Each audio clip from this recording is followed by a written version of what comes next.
Hello friends, mind booster channel में सभी का स्वागत और अभिनंदन।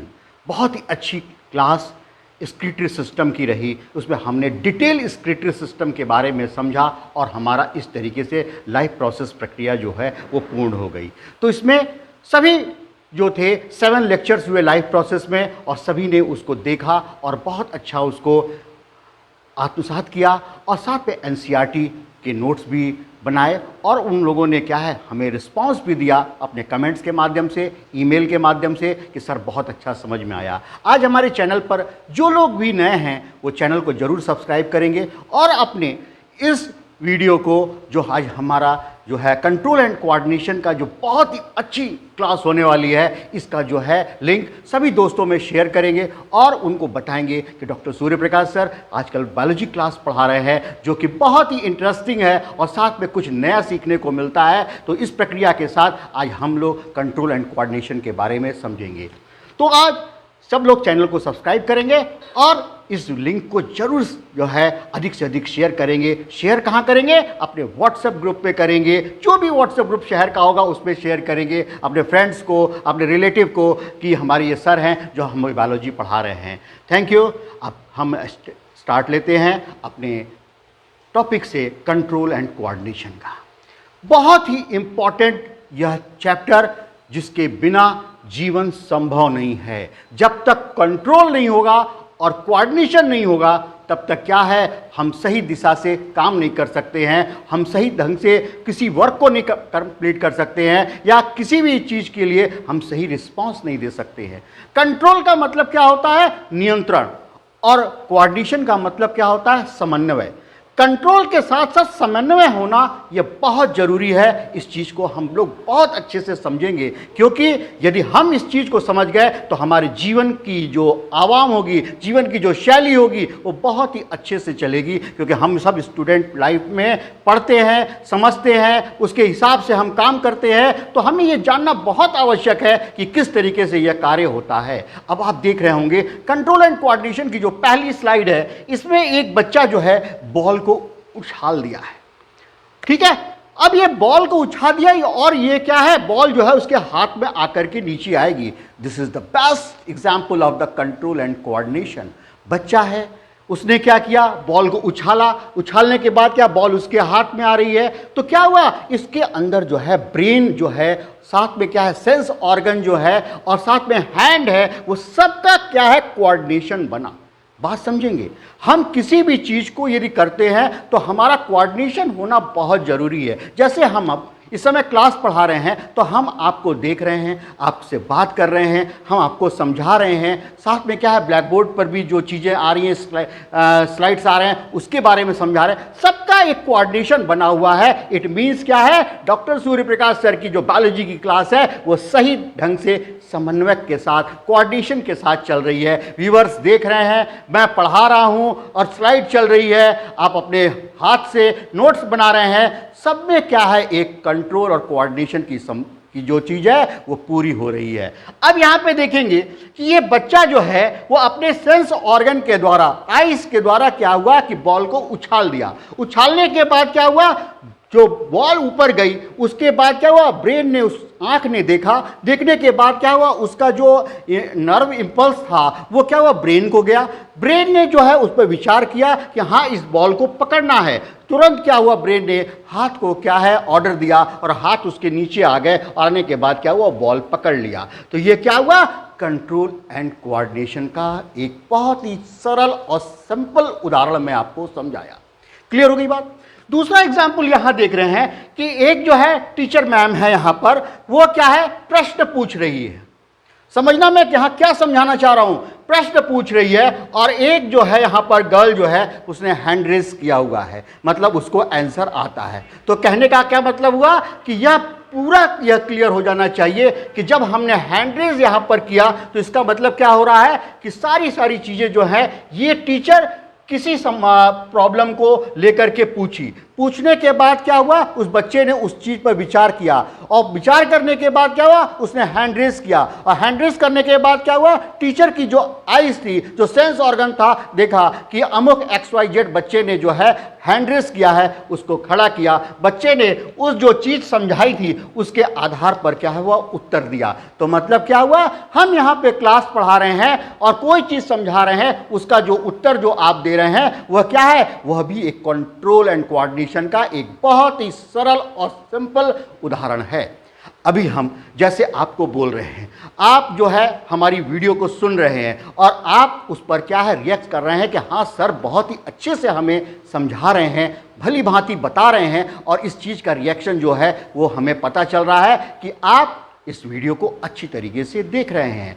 नेक्स्ट, ओके, अब आप देखोगे इस स्लाइड को, देखो ये क्या है, ह्यूमन पूरा नर्वस सिस्टम की पूरी एक जो है, जो कंट्रोल एंड कोऑर्डिनेशन के लिए कि एक ह्यूमन बींग्स के अंदर क्या क्या चीज़ें होती हैं जिसके माध्यम से पूरा का पूरा सिस्टम सही ढंग से कार्य करता है। तो यहाँ पर सबसे बड़ी बात क्या होती है कि हमारे शरीर के अंदर जो नर्वस सिस्टम का जो कंट्रोल है, जिसका नियंत्रण जो करने का काम है, वो किसके द्वारा है, वो ब्रेन के द्वारा है। ब्रेन जो हमसे सोचवाएगा, जो हमसे काम करवाएगा, जो चीज़ हम पढ़ना चाहेंगे। सपोज करो आज हमारा मन कर रहा है कि आज हम इंग्लिश पढ़ेंगे, तो हम इंग्लिश पढ़ना शुरू करेंगे। आज मन कर रहा है कि हम साइंस पढ़ेंगे, साइंस की हम क्लास लेंगे, या फिर हम कोई भी चीज़ करते हैं तो वह क्या है, उसका नियंत्रण जो होता है वो ब्रेन के माध्यम से होता है। और इसमें सबसे बड़ा जो रोल कौन प्ले करता है, वो सेंस ऑर्गन प्रयोग करते हैं। वो जो सेंस ऑर्गन जो चीज हमें स्टिमुलस देंगे, जो भी हमें एक्शन देंगे, उसके हिसाब से जो है ब्रेन जो है उसके हिसाब से कार्य करने लगता है। तो यहां पर एकदम क्लियर हो जाना चाहिए कि यह जो ब्रेन है वह सबसे इंपॉर्टेंट भाग है किसी भी ह्यूमन बीइंग्स के लिए, जो कि सारी कंट्रोल एंड कोऑर्डिनेशन की बागडोर जो है अपने हाथ में रखता है। यहां पर यह बात एकदम अच्छे से क्लियर हो जाना चाहिए। अब यहां पे समझेंगे दो एक्शन होते हैं जो हमें एकदम जीवन पर्यंत याद रखने चाहिए। वह क्या है, एक तो होता है वॉलंटरी और दूसरा होता है इनवॉलंटरी। क्लियर होगी बात। वॉलंटरी का मतलब क्या होता है, वह क्रियाएं जिसमें कि क्या है, ब्रेन सोचेगा, दिल समझेगा और हाथ जो है वो क्रिया करेगा।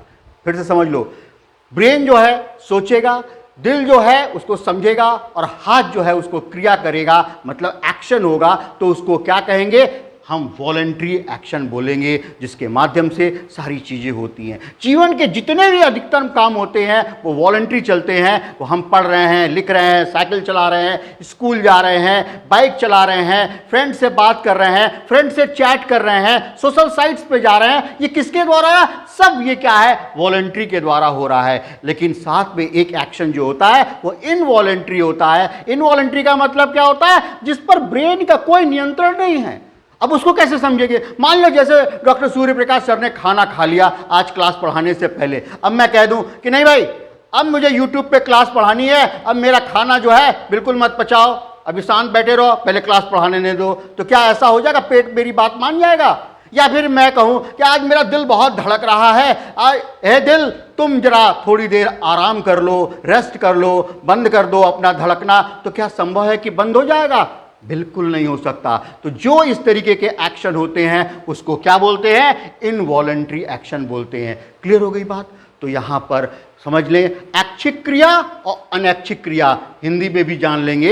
ऐच्छिक क्रिया वो क्या है, जिसमें कि हमारा कंट्रोल एंड कोऑर्डिनेशन पूरा ब्रेन से रिलेटेड होता है, तो हम उसको क्या है, वॉलंटरी बोलते हैं। और इनवॉलंटरी जो होता है वो स्पाइनल कॉर्ड्स के माध्यम होता है, स्पाइन नर्व्स के द्वारा होता है, जिसमें कि हमारा नियंत्रण नहीं हो सकता है, नियंत्रण होता ही नहीं है। किसी को छींक आ रही है तो रोक सकता है छींक? बिल्कुल नहीं रोक सकता, वो छींकेगा। वो भी क्या है, इनवॉलंटरी एक्शन होता है। यह बात क्लियर हो जानी चाहिए। नेक्स्ट, अब यहां पर बहुत भली भांति से समझेंगे कि कंट्रोल एंड कोऑर्डिनेशन के बाद जो हम कह रहे हैं उसमें यह चीज है कि कोई भी यदि मान लीजिए वर्किंग हो रही है, उस वर्किंग को नियंत्रण करने का काम जो है वही क्या कहलाता है, कंट्रोल एंड कोऑर्डिनेशन कहलाता है। कंट्रोल का मतलब मैंने समझाया था अभी आपको कि नियंत्रण, और कोऑर्डिनेशन का मतलब होता है समन्वय, तालमेल बिठा के काम करना। जैसे मान लीजिए हम पेन पेपर टेस्ट दे रहे हैं और ये हमारा यदि क्या है, पेन और जो पेपर है उसमें सही ढंग से हम नहीं लिखेंगे तो क्या हमारा काम बन पाएगा? नहीं बन पाएगा। हम क्या हो जाएगा, कहीं का कहीं कुछ का कुछ लिखेंगे तो नहीं। कंट्रोल और कोऑर्डिनेशन का होना बहुत जरूरी होता है, इस चीज को ध्यान रखेंगे। तो यहां पर जो है the working together the various organ in the living thing in a systematic control and efficient way to the produce the proper response to the various stimuli is known as coordination. यहां पर एक शब्द आया stimuli. Stimuli का मतलब क्या होता है कि किसी चीज को देख करके क्या है उस पर एक्ट करना, उस पर रिएक्शन देना, उसको हम क्या है स्टिमुलाई बोलते हैं। जैसे मान लीजिए कोई बच्चा है क्लास में जो है वो बैठ करके वो पढ़ रहा है, लेकिन एक बच्चा जो है वो क्लास में सो रहा है। जब सो रहा है तो हमारी आंखें देखी और देखने के बाद क्या वो स्टिमुलाई जैसा काम करेंगी। हम उसको बोलेंगे रोहन तुम क्यों सो रहे हो, तो बोलेगा सर मेरे को हेडेक हो रहा है। तो इसका मतलब क्या हुआ कि यह जो चीजें थी उसका एक्शन जो था वो स्टिमुलाई के रूप में काम किया। हमारे ब्रेन ने जो उसको देखा, देखने के बाद जो आंखें देखी, ब्रेन को इंफॉर्मेशन दिया, मेरे मुंह से उसको ऑर्डर निकला कि रोहन तुम क्यों सो रहे हो। तो यह क्या है, कंट्रोल एंड कोऑर्डिनेशन का बहुत ही अच्छा एग्जाम्पल मैंने आपको क्लास में दिया कि यह सारी चीजें एक दूसरे से रिलेटेड होनी चाहिए। नेक्स्ट है coordination in human. Human have the nervous system and hormone to control. बहुत सारी चीज़ें जो है नर्वस सिस्टम जो है हमारे अंदर नर्व फाइबर होते हैं, न्यूरॉन्स होते हैं जो सारी चीज़ों को कंट्रोल करते हैं। लेकिन इसमें क्या है, हार्मोन भी जो है बहुत बड़ा इंपॉर्टेंट रोल प्ले करते हैं। उसका जो चैप्टर है, उसका जो पार्ट है वो अलग उसमें आएगा, उसको भी मैं बहुत अच्छे से समझाऊंगा, इस चीज़ को ध्यान रखेंगे। नेक्स्ट, अब यहां पे समझेंगे पूरा खेल जो है कंट्रोल एंड कोऑर्डिनेशन का, वह इन चीजों पर डिपेंड है जो हमारे 5 सेंसेस हैं। 5 सेंसेस कौन कौन है, बहुत क्लियर पिक्चर हो जानी चाहिए दिमाग में। एक तो सबसे पहला जो सेंस ऑर्गन है वो क्या है, वो हमारी आईज है। जो चीज हमें दिखाएगा वह चीज हमारे ब्रेन को जाकर के वो क्या है, एक स्टिमुलाई उत्पन्न करता है जो कि ब्रेन को पहुंचता है। पहुंचने के बाद क्या है, ब्रेन उस पर रिएक्शन करना प्रारंभ करता है कि हाँ चीज देखा। सपोज करो किसी ने गुलाब देखा, बहुत सुंदर गुलाब देखा, तो आंखों से क्या हुआ, उसने गुलाब देख लिया। गुलाब देखने के पश्चात क्या हुआ, उसको क्या है, गुलाब को लेकर के यदि वो सूंघेगा, उसकी स्मेल को लेगा तो क्या हुआ, नोज के पास ले आएगा। तो नोज क्या है कि हमारी जो है वो सेकंड जो है वो सेंस ऑर्गन हो गई जो सूंघने का काम करती है। फिर क्या है, गुलाब की पंखड़ियों को यदि हम छुएंगे तो बहुत नरम, बहुत सॉफ्ट होती है, वो टच की संवेदनाओं को देती है। वो क्या है, हमारे फिंगर्स में, हमारी स्किन के अंदर जो है वह जो है सेंस ऑर्गन है जो कि क्या है, टच को ये समझते हैं। नेक्स्ट जो है, इसके बाद यह सारी चीजें जो हैं ये क्लियर हो गई कि हमने किसी गुलाब को देखा। अब यहां पर क्या है, मान लीजिए सपोज कीजिए किसी का क्या हुआ, बर्थडे केक आया, बर्थडे केक जो है वो दिया, तो जिसका स्वाद जो देखेंगे वो किसके द्वारा होगा, वो टेस्ट के द्वारा होगा। और उसके बाद जो बर्थडे सॉन्ग गाया जाएगा, happy birthday to you, happy birthday to you, वो किसके द्वारा होगा, वो हियरिंग के द्वारा होगा। तो क्लियर हो गया, 5 सेंसेस की बात मैंने बता दी। वह कौन सी है, साइट है, वो क्या है, देखेगा, ब्रेन को सूचना। स्मेल देखेगा, वो क्या होगा, ब्रेन को सूचना। टच होगा, वो ब्रेन को सूचना। हियरिंग होगी, कोई साउंड आएगा, वो क्या होगा, ब्रेन को सूचना। और कहीं बहुत बढ़िया आदि फ्रूट केक खाए तो क्या हुआ, रसगुल्ला खाए, जलेबी खाए तो क्या होगा, उसका जो स्वाद होगा, या चाउमीन खाए, गर्ल्स जो होती है ना वो चाउमीन बहुत खाती हैं, तो उनको जो टेस्ट होगा वो किसके द्वारा आएगा, वह जीवा, टंग के द्वारा आएगा। इस चीज को क्लियर रखेंगे। पूरे नर्वस सिस्टम को ये 5 चीजें जो हैं वो घुमा रही हैं। जैसे कहते हैं ना, पंच तत्व बोलते हैं, ठीक है ना। पंच तत्व के बाद जो है हम ये बोलते हैं नर्वस सिस्टम में, पंच जो है ऑर्गन हो गए। ये ऑर्गन हमारे शरीर के कंट्रोल एंड कोऑर्डिनेशन को भली भांति से चलाने के लिए बहुत ही इंपॉर्टेंट है। आंखें मान लो कोई अंधा है, उसको इतनी रंगीन दुनिया दिखाई देगी नहीं। किसी को मान लो क्या है, नाक में कोई सेंस ही नहीं है तो क्या होगा, उसको बदबू और कहता है सुगंध और कौन सा बॉडी स्प्रे यूज कर रहा है, फॉग कर रहा है कि कौन सा कर रहा है, ये पकड़ी में नहीं आएगा। और इसी तरीके से टच का है कि हम कोई नरम चीज छू रहे हैं, कोई गर्म चीज छू रहे हैं, कोई सॉफ्ट चीज छू रहे हैं, ये पकड़ी में नहीं आएगा। तो यह सारी चीजें जो हैं सेंस ऑर्गन के माध्यम से होती हैं और इसको भली भांति से हमें समझना चाहिए और विचार करना चाहिए। नेक्स्ट, अब यहां पर बहुत क्लियर समझेंगे, एक बात समझ लें, अभी जो है सीबीएसई ने नया सिस्टम डेवलप किया। वो सिस्टम क्या है, सेमेस्टर सिस्टम डेवलप किया है और उसमें कहा है कि फर्स्ट सेमेस्टर जो होगा ये पेंडेमिक कोरोना काल के लिए किया है, उसमें ऑब्जेक्टिव टाइप क्वेश्चंस होंगे, एमसीक्यू के क्वेश्चंस आएंगे। उन सब के लिए भी जो है अब मैं यहां पर अपनी बायोलॉजी में इस तरीके के क्वेश्चंस दे रहा हूं जो कि आपके दिमाग में एकदम छप जाए, प्रिंट हो जाए और आपको कहीं पर भी जो है ऑब्जेक्टिव टाइप क्वेश्चन को हल करने में कहीं कोई दिक्कत ना आए, इस बात को ध्यान रखेंगे। तो पहला क्या है, यहां पर सबसे पहला जो सेंस ऑर्गन मैंने यहां रखा, नोज। नोज जो है उसका जो क्या है, ऑल्फैक्टरी रिसेप्टर होंगे। कौन से होंगे, ऑल्फैक्टरी रिसेप्टर। नाक के अंदर जो है ऐसे रिसेप्टर होते हैं जो खुशबू, बदबू, जैसे क्या है, मम्मी बहुत अच्छा जो है अभी क्या हलवा बनाने लगे तो किचन से एक सुगंध सी आएगी और आपको क्या होगा, मम्मी आज हलवा बना रही है, लाओ खाएंगे, कितना मजा आएगा। तो हमारा नोज जो है उस समय काम कर रहा है, जबकि हम किचन में नहीं हैं, मम्मी के पास नहीं है, हम क्या है बेडरूम में हैं, लेकिन हलवा बनने की जो खुशबू है वो मेरे नाक में आ रही है और हमें पता चल रहा है कि मम्मी हलवा बना रही है, अभी हमको आधे घंटे में बहुत अच्छा डाइनिंग टेबल पर हलवा मिलेगा। वो किसके द्वारा, नोज के द्वारा हो गया। अब क्या हुआ, स्किन में जो है जिसको कहते हैं थर्मो रिसेप्टर, कोई चीज गर्म है, कोई चीज ठंडी है, कोई नरम है, कोई किस तरीके से है, वह सारा जो सेंसेशन का काम कौन करता है, वो थर्मो रिसेप्टर है।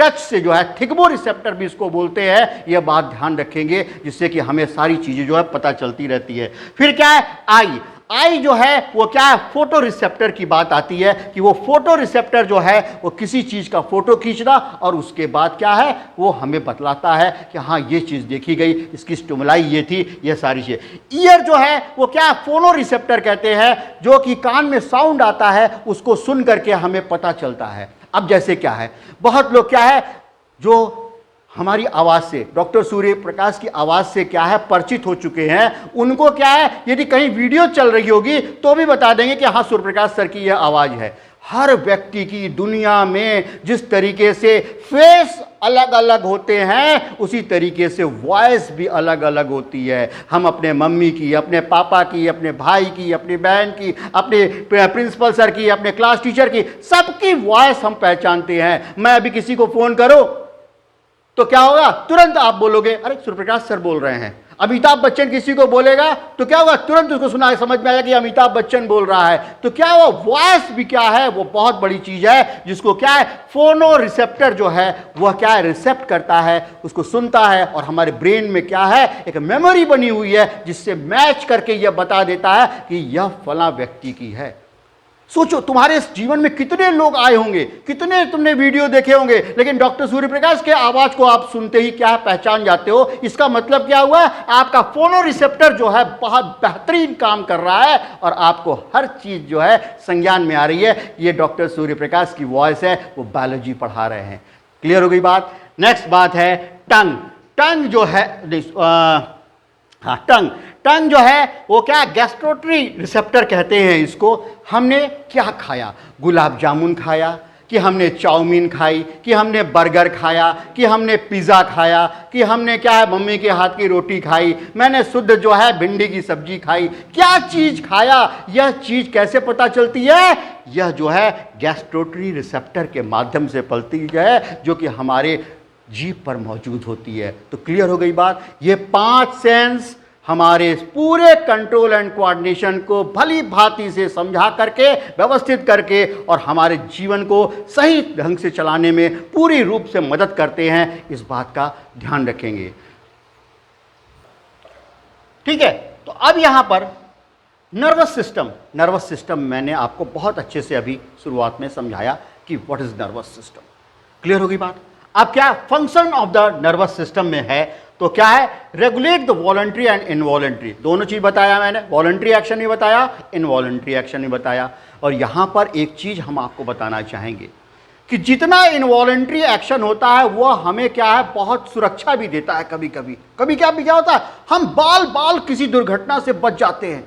जैसे क्या होता है, कई लोगों को देखोगे यहां पे चोट लगा होता है, यहां चोट लगा होता है, यहां पे लगा रहेगा, एकदम आंख के पास लगा रहेगा। इसका मतलब क्या हुआ, वो जो है बाल बाल उनकी आंखें बच गई। ये किसके द्वारा होता है, वो इनवॉलंटरी मूवमेंट के द्वारा होता है। जैसे ही कोई ऑब्जेक्ट हमारी आंख पे, हम तुरंत ऐसे हो गए, जैसे ही वो ऐसे हुए तो हमारी आंख बच गई, और वो क्या होगा, पत्थर होगा, कोई चीज होगा, ऑब्स्टेकल होगा, यहां पे लगेगा। आप चेक करना, आपके परिवार में कितने लोग को भौं के पास कट्स लगे हैं, उनकी आंख बच गई है। इसका मतलब क्या हुआ, उनमें इनवॉलंटरी मूवमेंट हुआ जिसके द्वारा उनकी आंख बच गई। और ये ध्यान रखेंगे बहुत अच्छे से, इनवॉलंटरी एक्शन जो होता है वह किसके द्वारा होता है, वह स्पाइनल कॉर्ड के द्वारा होता है, उसमें ब्रेन का कोई रोल नहीं होता। जैसे अब इसमें यहां पे इनवॉलंटरी एक्शन में एक और समझाएंगे, अभी आगे और भी आएगा और डिटेल समझाएंगे, लेकिन अभी यहां समझ रहे हैं। मान लीजिए क्या हुआ, मम्मी जो है किचन में खाना बना ली, खाना बनाने के बाद क्या, और तवा जो था वो गर्म था, और आप आए घूमते फिरते आए और उन्होंने तवे पे हाथ रख दिया। जैसे ही तवे पे हाथ रखा, तुरंत माइक्रो सेकंड में हाथ एकदम हटा, और बड़ी तेज गर्म था। तो क्या हुआ, इसका मतलब क्या हुआ कि यह जो एक्शन हुआ, हमारा हाथ वहां पे टच हुआ और तुरंत मेरा हाथ उठा, इसका मतलब वो इनवॉलंटरी एक्शन था जो कि स्पाइनल कॉर्ड से मैनेज हुआ, और हम क्या है, उस गर्म चीज को आभास कर लिए कि हाँ यह चीज गर्म है। तो यहां पर यह ध्यान रखेंगे, नर्वस सिस्टम का जो रोल है वो क्या, वॉलंटरी और इनवॉलंटरी मूवमेंट को कंट्रोल करने का, पूरा रेगुलेट करने का जो है वह चीजें होती हैं। नेक्स्ट है, collect the information from the outside world.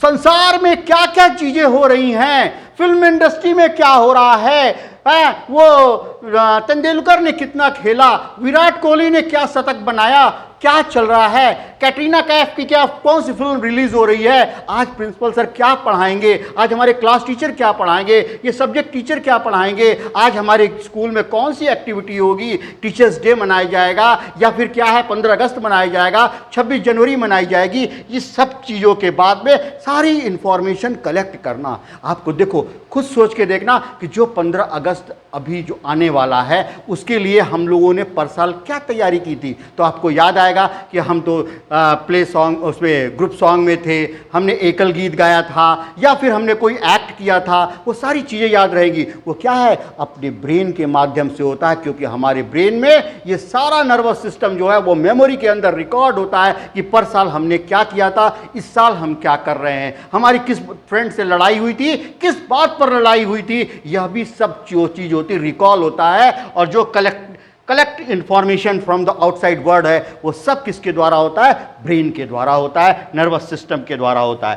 Control reflex action of the human body, अभी सिखाया मैंने आपको इनवॉलंटरी में जो रिफ्लेक्स एक्शन होता है, त्वरित जो काम होता है, जैसे हम कोई एक्सीडेंट हो रहा, हमने तुरंत ऐसा सिर झुका लिया और यहां पर आकर के क्या हुआ, पत्थर लगा या कोई चीज ऑब्स्टिकल लगी, तो इसका मतलब क्या, वो रिफ्लेक्स एक्शन क्या आता है, helps in the thinking and reasoning. सबसे बड़ी चीज जो होती है कंट्रोल एंड कोऑर्डिनेशन की, नर्वस सिस्टम की, कि वह क्या है, थिंकिंग और रीजनिंग। किसी चीज पर विचार करना, किसी चीज को सोचना कि आज सूर्यप्रकाश सर ने हमें जो पढ़ाया कंट्रोल कोऑर्डिनेशन में, उन्होंने क्या क्या बताया, यह जब आप सोचोगे तो आपको क्या होगा, रिकॉल होगा, और जब रिकॉल होगा तो वह रिवाइज होगा, और रिवाइज होगा तो आपके शरीर में क्या है, वो चीजें जो होंगी वो क्या, आत्मसात हो जाएंगी। और यह चीज ध्यान रखने की बात है। तो यहां पर यह बात रहना चाहिए कि नर्वस सिस्टम का सबसे इंपॉर्टेंट रोल क्या है, वो थिंकिंग और रीजनिंग का है। जो हम एग्जाम में आंसर लिखते हैं, जो भी हम चीजें करते हैं, और जो भी हम किसी का उत्तर प्रत्युत्तर करते हैं, वो किसके द्वारा होता है, नर्वस सिस्टम के द्वारा होता है। क्लियर हो गई बात। नेक्स्ट, अब यहां समझेंगे कि कोई भी सिस्टम होगा उसका जो है एक यूनिट होता है। जैसे मैंने अभी स्क्रीटरी सिस्टम पढ़ाया था, वहां पे कौन था, नेफ्रॉन्स थे। रिस्पायरेटरी सिस्टम पढ़ाया, वहां पे कौन था, अल्वोलाई सेल्स थे। वैसे ही क्या हुआ, कंट्रोल एंड कोऑर्डिनेशन का सबसे जो स्मॉलेस्ट यूनिट क्या है, वो क्या है, न्यूरॉन है। न्यूरॉन वह सेल है, वह कोशिकाएं हैं जो कि संवेदनाओं को, स्टिमुलाई को लेकर के शरीर के विभिन्न भाग से होते हुए ब्रेन को पहुंचाती हैं कि यह घटना घटी। तो कौन ये काम करेगा, न्यूरॉन करेगा। न्यूरॉन पूरे शरीर में लाखों अरबों की संख्या में हर सेल के पास जो है एक दूसरे से रिलेटेड है, हर जगह संवेदनाएं जो है पहुंचती हैं। सपोज कीजिए आप नंगे पैर घर पे चल रहे हैं और क्या हुआ, घर पर एक छोटी सी कील पड़ी हुई है, जैसे ही आपका पैर जो है उस कील पे पड़ता है तुरंत पैर आप उठा लेते हैं। सोचो वहाँ की जो सेल्स थी, जो न्यूरॉन थे, उन्होंने क्या हुआ, उस मैसेज को तुरंत माइक्रो सेकेंड्स में ब्रेन में पहुँचाया। ब्रेन में पहुँचाने के बाद क्या है, वहाँ पर एक्शन क्रिएट हुआ। तो कोई चीज़ होती है उसको जो एक्शन, जो संवेदनाओं को ले जाने का काम कौन करता है, वो न्यूरॉन्स करता है। यह बात एकदम क्लियर हो जानी चाहिए। नेक्स्ट क्या है, स्ट्रक्चर ऑफ न्यूरॉन। इस चीज़ को भली भांति से समझेंगे। जरा सा स्मार्ट बोर्ड ऑफ करेंगे, ठीक है। तो अब यहाँ पर ये जो है क्लियर किया, यहाँ पर क्या है, हमने यहाँ पर न्यूरॉन का स्ट्रक्चर बनाया। बहुत क्लियर कट समझेंगे। जो न्यूरॉन है वो 3 चीज़ों से मिलके बना हुआ है। मुख्य रूप से तो 2 कहते हैं, लेकिन इसको हम 3 रूप में लेकर के चलेंगे तो और अच्छा समझ में आएगा। पहला जो ये जो गोलाकार स्ट्रक्चर होता है, इसको हम बोलते हैं सेल बॉडी, या बोलते हैं साइटोन। सेल बॉडी और साइटोन, सी से सेल, सी से साइटोन। क्लियर हो गई बात। उसके बाद एक लंबी संरचना होती है, जिसको कहते हैं हम एक्सॉन। क्या बोलते हैं, एक्सॉन। क्लियर हो गई बात। उसके बाद क्या है, यहां पर एक जो है पतली सी मेम्ब्रेन होती है, उसको कहते हैं माइलिन शीथ। क्या कहते हैं, माइलिन शीथ, जो इलेक्ट्रिक इंपल्स को एक दूसरी जगह से दूसरी जगह पे ले जाने के लिए बहुत ही अच्छा कहता है कार्य करती है। नेक्स्ट इसके बाद देखा जाता है कि यहाँ पर क्या है, साइटोप्लाज्म होगा, ये जो होगा न्यूक्लियस होगा, और यहाँ पर क्या है, इस तरीके से फाइबर लाइक स्ट्रक्चर, बहुत छोटे छोटे बाल जैसे स्ट्रक्चर जो होते हैं उसको क्या बोलते हैं, हम डेंड्राइट्स बोलते हैं। और ठीक जो है एक्सॉन के लास्ट में जो है उसको बोलते हैं नर्व एंडिंग बोलते हैं। यह बात क्लियर हो जानी चाहिए। स्मार्ट बोर्ड ऑन करेंगे। अब मैंने हाथ से बनाया था, अब इस पिक्चर को देखो। पिक्चर भी देख रहे हैं कि ये जो है न्यूक्लियस है। न्यूक्लियस के बाद क्या है, यहां पर ये सेल बॉडी है, जिसको कि हमने साइटोन बोला था। और उसके बाद क्या है, ये डेंड्राइट है। डेंड्राइट के बाद क्या हुआ, ये माइलिन शीथ है। माइलिन शीथ को, ये पूरे स्ट्रक्चर को क्या बोलते हैं, एक्सॉन बोलते हैं। और इसको क्या है, एक्सॉन टर्मिनल बोलते हैं लास्ट में, या इसको बोलते हैं नर्व एंडिंग बोलते हैं। क्या बोलते हैं, nerve ending. Very important role by this axon terminal और नर्व एंडिंग, और very important role by this dendrites. इसको क्या बोलते हैं, ये डेंड्राइट्स जो है इनका बहुत बड़ा रोल होता है संवेदनाओं को, स्टिमुलस को एक स्थान से दूसरे स्थान तक ट्रांसफर करने में। क्लियर हो गई बात, ध्यान रहेगा। नेक्स्ट अब देखेंगे ये न्यूरॉन जो होते हैं, बहुत एडवांस नहीं, थोड़ा सा जानकारी देंगे क्योंकि इसका आगे चल करके बीएससी एमएससी लेवल पे आता है। लेकिन यहाँ पर ध्यान रखेंगे, न्यूरॉन जो है एक मोटर न्यूरॉन होता है, एक होता है इंटर न्यूरॉन होता है, और तीसरा जो है उसको क्या है, सेंसरी न्यूरॉन कहते हैं। ये 3 प्रकार के न्यूरॉन पाए जाते हैं। यह अपने दिमाग में फिट कर लीजिए कि मोटर न्यूरॉन, इंटर न्यूरॉन और सेंसरी न्यूरॉन। यह बात क्लियर होनी चाहिए। नेक्स्ट अब यहां पर समझेंगे। अब आप ये खुद सोचो कितनी बड़ी बात है कि यहां पर ये पेन है, पेन को लेकर के यहां पर हमने यहां पर पिन किया, इसका जो था पॉइंट, इसको मैंने चुभाया, तो हमको पता चला कि हमारे ब्रेन में कि हाँ हमको पेन चुभाया जा रहा है। अरे हम आंख बंद कर ले तो भी कोई पेन चुभाएगा तो मुझे मालूम चलेगा हाँ कोई चीज़ चुभाई जा रही है। वो कैसे यहाँ से यहाँ तक आ जा रही है, इस बात को समझेंगे तो इस चीज़ के लिए बहुत क्लियर समझेंगे। यह सारा खेल जो है वो किसका है, सिनैप्स का है। किसका है, सिनैप्स का है। यहाँ का जो न्यूरॉन सेल है, उसके बगल वाली न्यूरॉन सेल, उसके बगल वाली न्यूरॉन सेल, उसके बगल वाली, उसके बगल वाली, और इस तरीके से क्या है हमारे ब्रेन तक जो है सिस्टम जो जाता है वो किसके द्वारा आता है, वो सिनैप्स के द्वारा आता है। जब एक जो है सेल दूसरे जो न्यूरॉन सेल से जब कनेक्ट होते हैं तो संवेदनाओं का जो है ट्रांसफर होना प्रारंभ होता है। तो क्या है, small gap between the nerve ending where the nerve impulse passes from the one neuron to the another. Nerve impulse, ये इंपल्स जो है इसको समझेंगे। जो स्टिमुलाई आई, जो स्टिमुलस हुआ, जो संवेदनाएं ग्रहण की गई, उसको ब्रेन तक पहुंचाने का काम कौन करेगा? सिनेप्स करेगा, जो कि क्या है? एक न्यूरॉन से दूसरे न्यूरॉन के बीच में एक स्पेस होता है, उसको हम सिनेप्स कहते हैं। नेक्स्ट, अब यहां पर रुक जाएं इस चीज को कि आप इसको वीडियो फॉर्म में देखेंगे कि एक जो है डेंड्राइट जो है दूसरे नर्व एंडिंग से किस तरीके से जुड़ता है और कैसे वहां पर ये सिनेप्स बनता है। सिनेप्स मतलब क्या हो गया? खाली स्थान। क्लियर हो गई बात? सिनेप्स का मतलब क्या हुआ? खाली स्थान। अब इसमें क्या होगा कि यहां से जो है जो एक केमिकल होगा जिसको बोलते हैं एसिटोकोलिन। क्या बोलते हैं? एसिटोकोलिन। वह याद रखेंगे, सीबीएसई में ऑब्जेक्टिव टाइप एमसीक्यू में पूछा जाता है कि during synapses which chemical is found, तो आपको याद रखना पड़ेगा एसिटोकोलिन। तो यहां पर क्या है? स्मार्ट क्लास जरा चलाएंगे।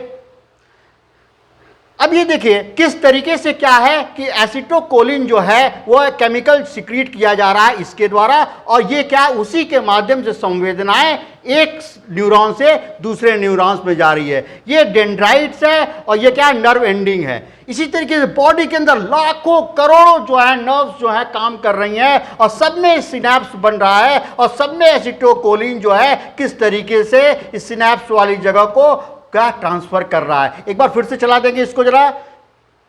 यस, देखें किस तरीके से ये सिनेप्स है, ये क्या है, डेंड्राइट्स है, ये नर्व एंडिंग है दूसरे वाले का, एक से दूसरे, दूसरे से तीसरे, और ये क्या है, केमिकल सिक्रीट किया जा रहा है, उससे क्या है संवेदनाएं जो है एक से दूसरे को ट्रांसफर हो रही है। और यह देखें ढेरों लाखों करोड़ों अरबों की संख्या में न्यूरॉन्स जो है एसिटोकोलिन जो छोड़ रहा है, केमिकल छोड़ रहा है, और सिनेप्स की प्रक्रिया पूर्ण हो रही है। क्लियर हो गई बात? समझ में आ गया? ये देखते जाइए कितना सुंदर दृश्य है। नेक्स्ट, अब क्या है? Neurotransmitter. Neurotransmitter are the chemical which are released from the membrane one nerve to ending when the electrical impulse reaches to synapse। अभी आपको वीडियो में समझाया कि जैसे ही सिनेप्स बनेगा वहां पर क्या होगा, जो नर्व एंडिंग होगी और जो डेंड्राइट्स होंगे वहां पे उस खाली स्थान पर क्या केमिकल का सिक्रीशन करेंगे। आपको वीडियो में समझ में आ गया? उसी को कहते हैं न्यूरोट्रांसमीटर्स बोलते हैं। क्लियर होगी बात? समझ में आ गया? नेक्स्ट है इलेक्ट्रिकल इंपल्स। इलेक्ट्रिकल इंपल्स क्या है? Electrical impulse and the accelerate means to transmit the information during the fast response to the stimuli। कोई चीज हो रही है, यहां पर पिन चुभी, कांटा चुभा, गरम लगा, ठंडा लगा, कोई चीज हुई और हमने रिस्पांस किया, कितना माइक्रो सेकेंड्स के अंदर आता है, वो क्या है, इलेक्ट्रिकल इंपल्स की चीज होती है, जिसके माध्यम से क्या है, हमें संवेदनाएं जो हैं वो प्राप्त होती हैं। नेक्स्ट, अब इसको देखेंगे बहुत अच्छे से, ये ब्रेन है।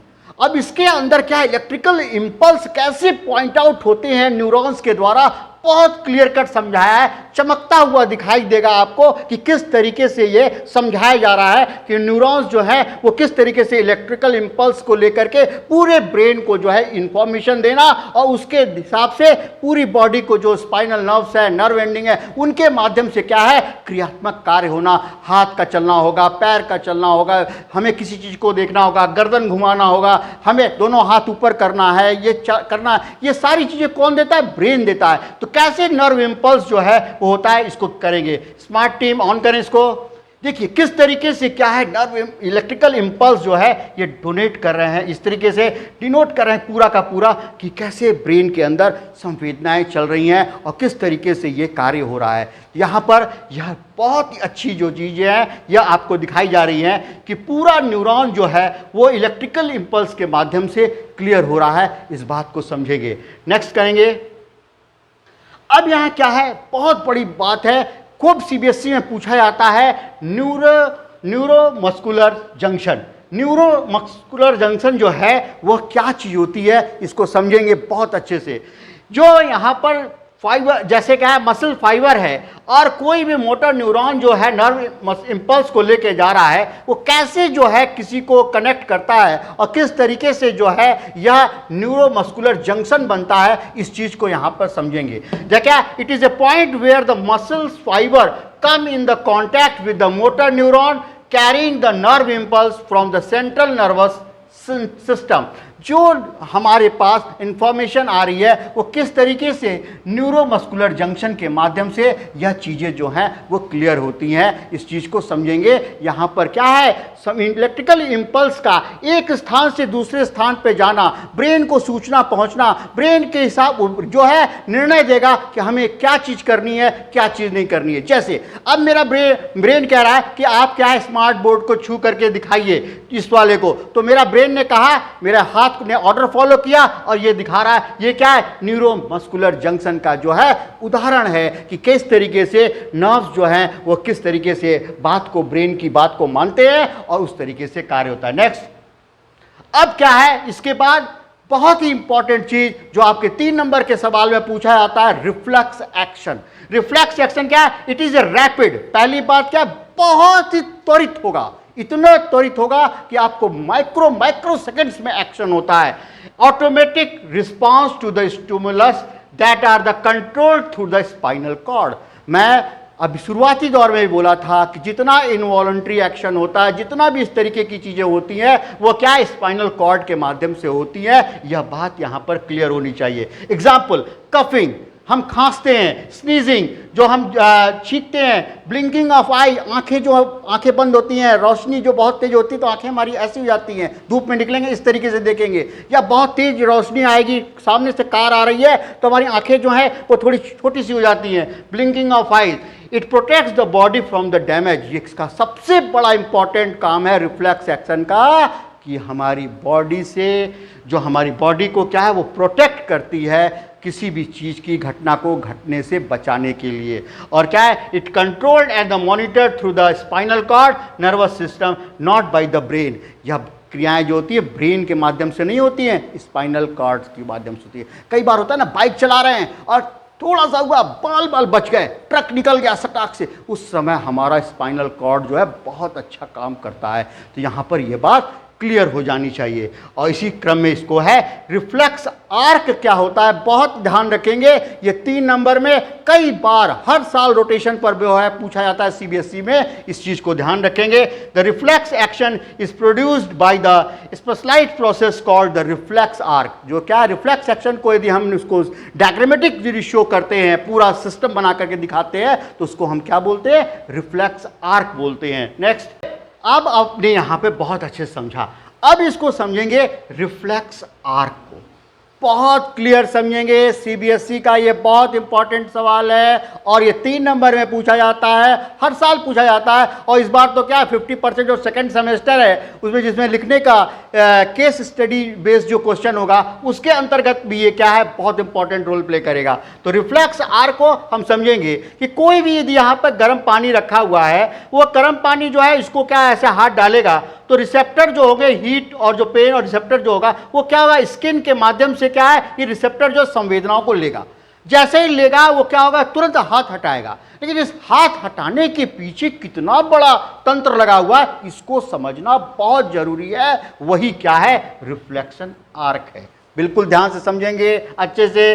जैसे ही हाथ यहां डूबा तैसे ही क्या हुआ, हाथ हटाया गया। जैसे ही हाथ हटाया गया, यहाँ क्या हुआ, इफेक्टर मसल्स थे इन आर्म में, और ये सारी चीज़ें जो है सेंसरी न्यूरॉन्स के माध्यम से जो है स्पाइनल कॉर्ड को ये चीज़ें पता गई, ये पता चली कि ये पानी जो है गर्म है। अब यहाँ पर क्या हुआ, जो मोटर न्यूरॉन है, ये देख रहे हैं, ये डायग्राम आ रहा है यहाँ पर इस तरीके से एरो है, उसके माध्यम से ये एक्शन हुआ कि वो हाथ हटा लिया गया। तो क्लियर हो गई बात। यहां से क्या हुआ, सेंसरी न्यूरॉन के माध्यम से स्पाइनल कॉर्ड को मैसेज गया और वहां से जो एक्शन क्रिएट हुआ वो क्या हुआ, मोटर न्यूरॉन के माध्यम से हुआ कि हाथ हटाया गया। और ये किसके द्वारा हुआ, इफेक्टर जो है मसल्स इन द आर्म, जो मसल्स इफेक्टर मसल है उसके द्वारा जो है, इफेक्टर जो यहां पर है वो क्या है, मसल्स इन द आर्म पाए जाते, वो क्या है उसको हटा लिए। तो यह जो है कंप्लीट स्ट्रक्चर जो है वह क्या है, वह जो है रिफ्लेक्शन आर्क का है। इसमें स्पाइनल कॉर्ड का, सीएनएस का बहुत बड़ा रोल है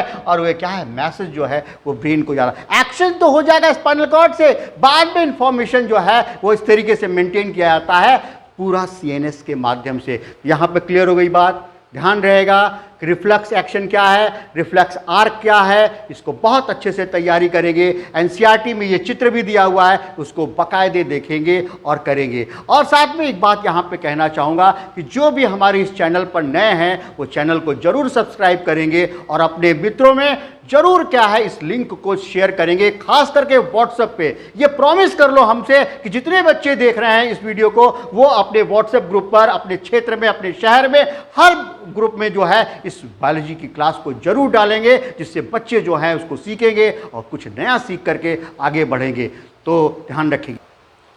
बिल्कुल ठीक है, समझ में आ गया सबको। तो आज मैंने कंट्रोल एंड कोऑर्डिनेशन के बारे में आपको बहुत अच्छे से समझाया।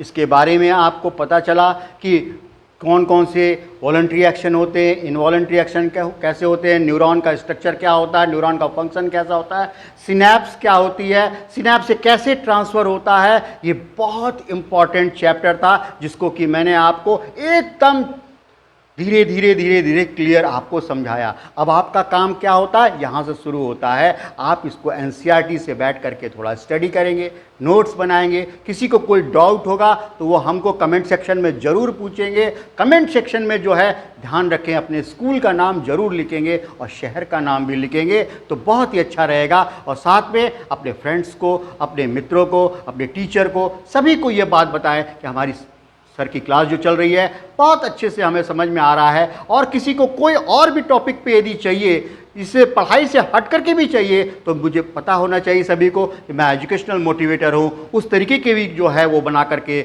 हम आपको वीडियो दे सकते हैं और आप उसको देख सकते हैं। तो यहाँ पर यह बात ध्यान रहे, सभी लोग हंसते रहें, खेलते रहें, मुस्कुराते रहें, खूब बायोलॉजी पढ़ें और अपने जीवन को आगे बढ़ाएं। Thank you. जय भारत, जय देश।